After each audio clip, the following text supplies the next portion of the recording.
Good afternoon, everyone. I'm meteorologist Mary Kay Kleist. While we do have some individual new severe thunderstorm warnings we want to update you on, we still have Kendall and the edge of Grundy, but now we've added parts of Will County until 12:30. That's because we do have some gusty winds, perhaps to 60 miles per hour with these individual cells. They are moving to the east rather slowly. They were part of a whole complex that really created severe weather in Iowa this morning. That created these little outflow boundaries. And now with the heat of the day, we're starting to see these thunderstorms kind of pick on the front edge of that as the storms are moving eastward. So here's a wider view just to give you an idea. Joliet, you would be under the firing range for this severe thunderstorm warning for winds to 60 miles per hour. And hail could be greater than 1 inch in spots. So here's the spot we're talking about right near Platteville. You can see the heavy intensity with this storm. I think damaging winds and also a hail threat are possible.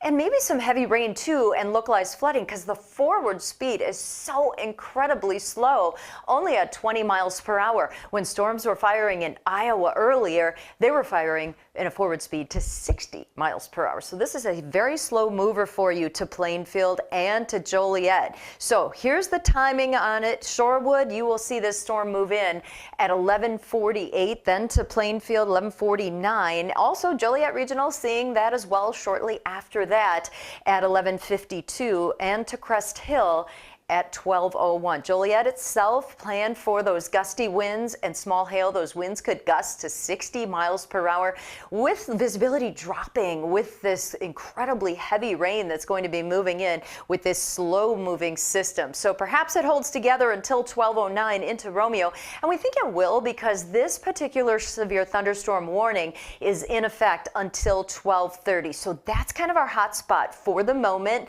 that we're watching. You can see the leading edge of this line from the earlier storms in Iowa now starting to move into Will County. So embedded thunderstorms, individual cells have shown signs of strength. Now we're also hearing, interestingly enough, from the National Weather Service that some communities along this line, they've actually been sounding the tornado sirens just because there's some scud clouds, the debris clouds ahead of this main line, and also gustnadoes, those strong winds that seem to show rotation as well. But right now we're thinking the main threats with this severe thunderstorm warning would be hail to just over 1 inch and maybe 1.25 inches, and also gusty winds to 60 miles per hour. You can see the cluster of lightning tacked onto this as it tracks into Joliet. Now we also have a severe thunderstorm watch in effect until 1 o'clock. It includes the city as well because that line is moving toward the city.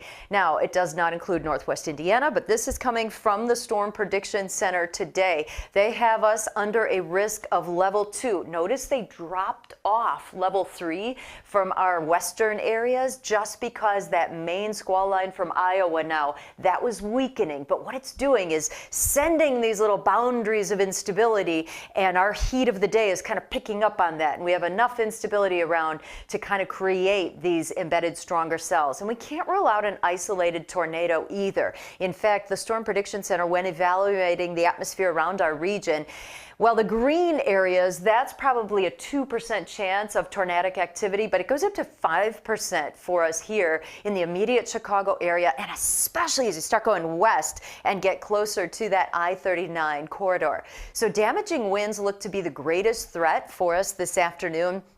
And we can't rule out a tornado either. Hail, we're seeing it. And now I'm thinking with the forward speed of these storms going so slow that some localized flooding could be an event for us as well. So we have this severe storm threat now. So early this afternoon as it edges closer to the lakefront, then I think we'll get a break where it's just unsettled with showers, maybe a rumble of thunder. But then as the sun goes down, perhaps a second chance is possible.